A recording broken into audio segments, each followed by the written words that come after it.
தருமபுரி, கிருஷ்ணகிரி இணைந்த மாவட்டம்.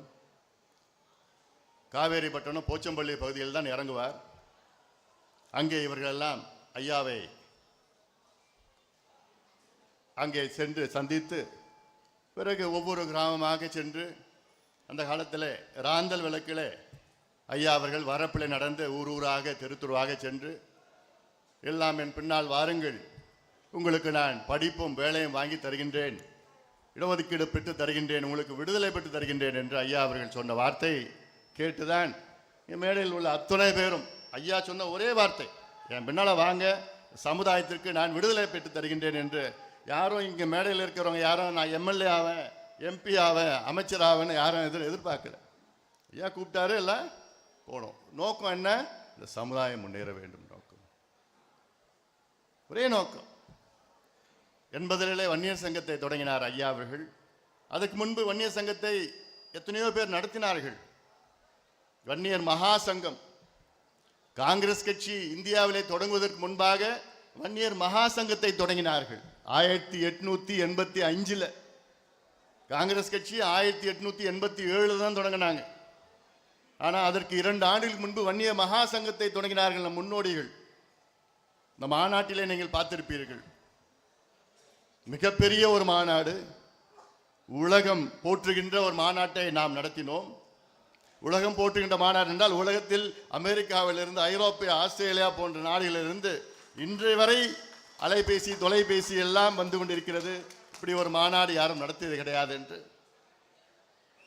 இவ்வளோ பெரிய மாநாடு. அந்த மாநாட்டிலே உங்களுக்காக நீங்கள் தெரிந்து கொள்ள வேண்டும், நம்முடைய கனல் ராமலிங்கம் அவர்களை போன்றவர்கள் எந்த அளவுக்கு அந்த காலத்தில் உழைத்தார்கள் என்று, அவர்களுக்கு முன்னோடிகள் எந்த காலத்தில் எப்படி உழைத்தார்கள் என்று. எனக்கு அது வருத்தம் இருக்கிறது. ஐயா கனல் ராமலிங்கம் அவர்கள் மொரப்பூர் தொகுதியிலே 96 போட்டியிட்டார். மிகப்பெரிய அளவிலே வாக்குகள் பெற்றார். அதில் வெற்றி பெற முடியவில்லை. அவரும் ஒரு எம்எல்ஏ இல்லை எம்பியாக இருந்தால் எனக்கு ஒரு சந்தோஷமாக, ஒரு மகிழ்ச்சியாக இருந்திருக்கும். ஆனால் அந்த காலத்தில் யார் யார் உழைத்தார்களோ அவர்கள் இன்று பதவியில் இருக்க வேண்டும். அதுதான் இயற்கை நீதி, நேச்சுரல் ஜஸ்டிஸ். அதுதான் தொடர்ந்து ஐயாவுடன் இணைந்து இவ்வளோ காலமாக எத்தனை பேர் யார் யார் அந்த காலத்தில் உழைத்தார்களோ அவர்களுக்கு நான் பார்த்து பார்த்து ஒரு சட்டமன்றமோ, நாடாளுமன்றமோ அல்லது ஏதாவது ஒரு வணிகமோ, கேஸோ ஏதோ ஒன்று பண்ணணும் நோக்கத்தில் இல்லை. அங்கே பிள்ளைங்களுக்கு ஏதாவது MBBS ஏதாவது ஒன்று பண்ணணும்னு அப்போதுலேருந்து பண்ணிட்டு இருக்கிறோம். நான் பண்ணதெல்லாம் வெளியில் ஒரு செய்தி கூட நான் வெளியில் சொல்ல மாட்டேன். நான் அப்படிப்பட்டவன் தான். நான் உங்களை இது செஞ்சு அது செஞ்சு நான் யாருக்கும் சொல்ல மாட்டேன். ஆனால் என்னுடைய கடமை அது. உழைத்தவர்கள் நிச்சயமாக அவர்கள் முன்னுக்கு வர வேண்டும், அவர்கள் அங்கீகாரம் கிடைக்க வேண்டும். அதான் நோக்கம். ஐயா அவர்கள் வன்னியர் சங்கத்தை தொடங்கினார் 80. வன்னியர் சங்கம் 9 ஆண்டு காலம் வன்னியர் சங்கத்தை நடத்தினார். 9 ஆண்டு காலத்தில் எத்தனையோ போராட்டங்களை நடத்தினார். ரயில் மறியல், சாலை மறியல், பட்டநாமம், தூக்கு கயிறு, என்ன எதுக்கு? எங்களுக்கு தனி ஒதுக்கீடு கொடுங்கன்னு கொடுக்கல. ஒருவேளை அப்போ கொடுத்துருந்தாங்கன்னா கட்சி தொடங்குவதற்கு நமக்கு அவசியமே கிடையாது. கட்சி எதுக்கு நம்ம தொடங்குறோம்? நீங்க வன்னியர் சமுதாயத்துக்கு நீங்க இடஒதுக்கீடு கொடுத்தீங்கன்னா கட்சிக்கு அவசியமே கிடையாது. ஐயா கட்சி தொடங்கி இருக்க மாட்டேன். கட்சி தொடங்குவதற்கு முன்பு பார்த்தீங்கன்னா முதல்ல வன்னியர் சங்கம், அடுத்தது சாமூசா, சமூக முன்னேற்ற சங்கம், 3வது தான் கட்சி தொடங்குறார். ஏன்? சரி உங்ககிட்ட கேட்டு பார்த்துட்டோம், போராடி பார்த்துட்டோம். ஆனா இவங்க அதை கொடுக்கல. பிறகு சரி நம்ம ஒரு கட்சி தொடங்கி நம்ம ஆட்சிக்கு வந்து நம்ம மக்களுக்கு கொடுக்கணும், எல்லா மக்களுக்கும் நியாயமா நம்ம கொடுப்போம். அந்த நோக்கத்துக்கு தான் 89 ஐயா கட்சி தொடங்கினார். இன்னைக்கு கூட எனக்கு முன்பு பேசினாங்க, நம்முடைய லட்சியம் என்ன? அன்புமணி முதலமைச்சர் ஆகணும். அது இல்லை. நம்ம லட்சியம் என்ன? இந்த சமுதாயத்துக்கு தனியா இடஒதுக்கீடு வரணும், சமுதாயம் முன்னேறணும், தமிழ்நாடு முன்னேறணும். தமிழ்நாட்டில் தனிப்பெரும் சமுதாயம் இந்த சமுதாயம் முன்னேறினா தமிழ்நாடு முன்னேறும். அதான் லட்சியம். தமிழ்நாடு முன்னேறணும்னா இந்த சமுதாயம் முன்னேறணும். அதான் லட்சியம். அது எப்படி நடக்கும்? ஆட்சி அதிகாரம் இருந்தால் தான் நடக்கும். இல்லை நம்ம சங்கமா வச்சிருந்து இருக்கலாம். வன்னியர் சங்கமா இருந்ததுன்னா ஐயா எங்களுக்கு கொடுங்க ஐயா, நாங்கள் போராட்டம் பண்ண முடியும், கடிதம் கொடுக்க முடியும், பெட்டிஷன் கொடுக்க முடியும். அவ்வளவுதான் கொடுக்க முடியும். கட்சி பிறகு தொடங்கிய பிறகுதான் சட்டமன்றத்தில் போய் பேச முடியுது, போய் கேட்க முடியுது. அதனால்தான் கட்சி தொடங்கி இதற்கு பிறகு நம்ம ஆட்சி அதிகாரம் நமக்கு வேணும். அதற்கு நாம் எல்லோரும் ஒற்றுமையாக இருக்க வேண்டும். இந்த மாநாட்டில் எவ்வளோ பேர் வந்தீங்க. அதாவது அது சொன்ன வங்கக்கடலா, இது நம்முடைய சிங்கக்கடலா.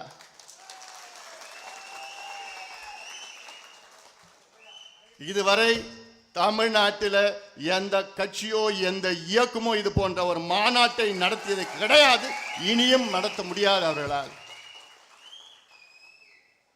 எனக்கு அது ஒரு வருத்தம் என்னன்னா, அதுல கிட்டத்தட்ட 40 விழுக்காடு நம் சொந்தங்கள் உள்ள வர முடியல.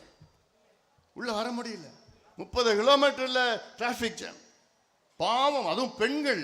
ஐயா, நாங்க 6 மணி நேரம் பஸ்ல உட்கார்ந்துட்டு இருந்தோம், எப்படியாவது வந்துடணும். இந்த மாநாட்டை மிக வெற்றிகரமாக நடத்தியிருக்கின்றோம். ஆனா அதுல என்னன்னா, சின்னையா நடத்திட்டா. நான் எல்லாம் நடத்தல மாநாட்டை, நீங்க தான் நடத்துனீங்க.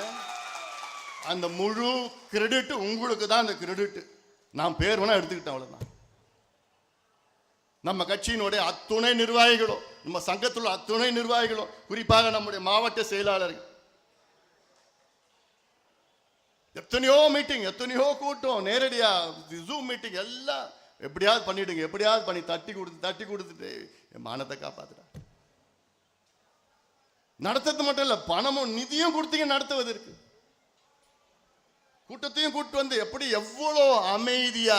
இதான் ராணுவ கட்டுப்பாடு, வேற யாராலும் பண்ண முடியுமா? அது 8 மணி 9 மணிக்கெல்லாம் வந்து அங்க உட்காந்துக்கிட்டு அமைதியா உட்காந்துக்கிட்டு நிகழ்ச்சி 7-8 மணி நேரம் உட்காந்துக்கிட்டு 10 மணிக்கு மேல கிளம்புறான்.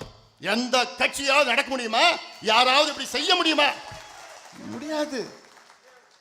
இதுல என்ன பியூட்டினா என்ன, இதுல அவனே செலவு பண்ணி, அவனே போட்டு, காசை போட்டு, பஸ்ஸை போட்டு, சாப்பாடு 3 வேளைக்கு அவனே எடுத்து வந்து, குடிக்கிற தண்ணி எடுத்துட்டு வந்து, காலையில 4 மணிக்கு அங்க இருந்து போறான், டிராபிக் ஜாம்ல போறான்.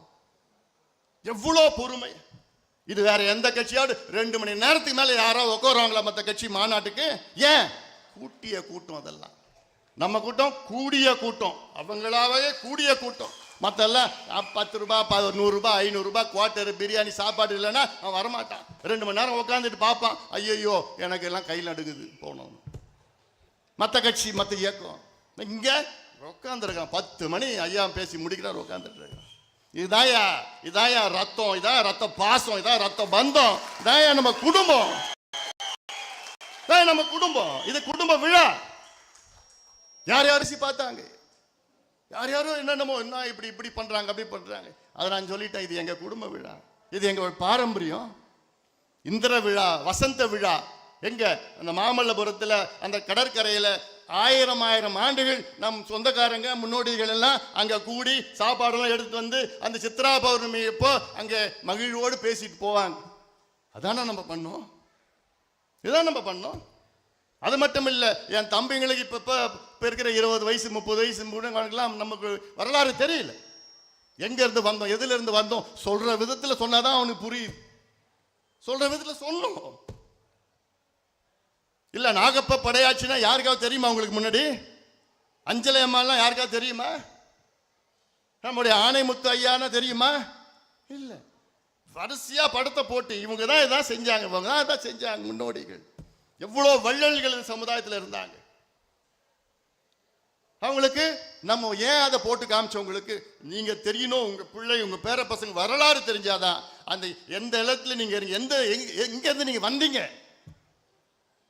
எங்க இருந்து நீங்க வந்தீங்க, அதை நீங்க எல்லாம் ஒவ்வொருத்தரும் பெருமையா நீங்க பார்க்கணும். வரலாறு தெரியலன்னா அப்புறம் அது வாழத்தை வேஸ்ட். அதுக்காக தான் இவ்வளவு செஞ்சது, அந்த வரலாறு எல்லாம் செய்தது. அதனால இதெல்லாம் இந்த மாநாட்டினுடைய வெற்றி இங்க இருக்கின்ற என்னுடைய சக தோழர்கள் தான் யாரு? நான் என்னமோ அது தலைவரோ நீங்க எல்லாம் அதெல்லாம் கிடையாது. என்னுடைய subordinate, not my subordinates, you are my colleagues. அப்படின்னா என்ன தெரியுமா? சபார்டினேட்ஸ்னா கீழே அடிபணிந்து வேலை செய்யறவங்கலாம் கிடையாது. என் கூட சமமா நின்று பணியாற்றி நம்முடைய இலக்கை எட்டுகின்ற நபர்கள், கொலீக்ஸ். அதான் என்னுடைய மனசுல இருக்கு. அப்படி சொல்லிதான் செய்ய முடியும். இல்லை நான் பெரியவன் நீ பெரியவன் அதெல்லாம் தட்டி கொடுத்து தான் எல்லாம் பண்ணி இன்னைக்கு வெற்றி யாரு? உங்களால் தான் வெற்றி வந்தது. ஒரு மாநாட்டை மிகப்பெரிய அளவில் வெற்றி பெற்ற நாம் ஏன் அடுத்த ஆட்சிக்கு வர முடியாதா? திட்டமிட்டு வர முடியாதா என்ன? அது கேட்பாங்க, உன் மாநாடு வேற ஆட்சி வேற. எல்லாம் எங்களுக்கு நாங்கள் பார்த்துட்டோம், எல்லாம் தெரியும் எங்களுக்கு எப்படி செய்யணும்னு. ஒரே ஆண்டுல தமிழ்நாட்டில் மாற்றம் முன்னேற்றம் சொல்லி ஊரா போய் மாற்றணும் இல்லை, மனசை மாற்றணும் இல்லை, இப்போ செய்ய முடியாதா என்ன? என்னையா நாங்கள் கேட்டோம்? இந்த பிள்ளைங்களுக்கு படிப்பு கொடு, வேலை கொடு, அதான் கேட்டோம். அது தப்பு. அதுக்காக தான் நாங்கள் கூடணும். எவ்வளோ இந்த மாநாட்டில் எவ்வளோ தடைகள், எவ்வளோ இடைஞ்சல்கள். தூக்கம் இல்லை, எனக்கு நிம்மதி இல்லை, தூக்கம் இல்லை. எவ்வளோ தடைகள் வந்தது, ஒவ்வொரு கட்டத்திலும் தடைகள் வந்தது.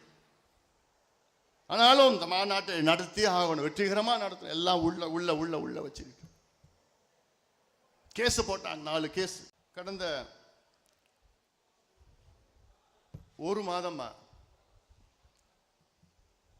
எனக்கு பயங்கர மன உளைச்சல், தூக்கம் இல்லை. எனக்குள்ள பல கேள்விகள் தினம் நான் கேட்டுட்டு இருக்கிறேன். என்னடா நான் தப்பு பண்ணேன்? என்ன நான் தப்பு பண்ணேன்? தூங்குறதுக்கு முன்னாடி இதுதான் எனக்கு மனசுல படும். தூங்கி எழுந்த உடனே எனக்கு ஒரு கேள்வி, என்ன நான் தப்பு பண்ணேன்? ஏன் நான் மாற்றப்பட்டேன்? எனக்கு தெரியல என்ன நான் தப்பு பண்ண, எனக்கு தெரியல.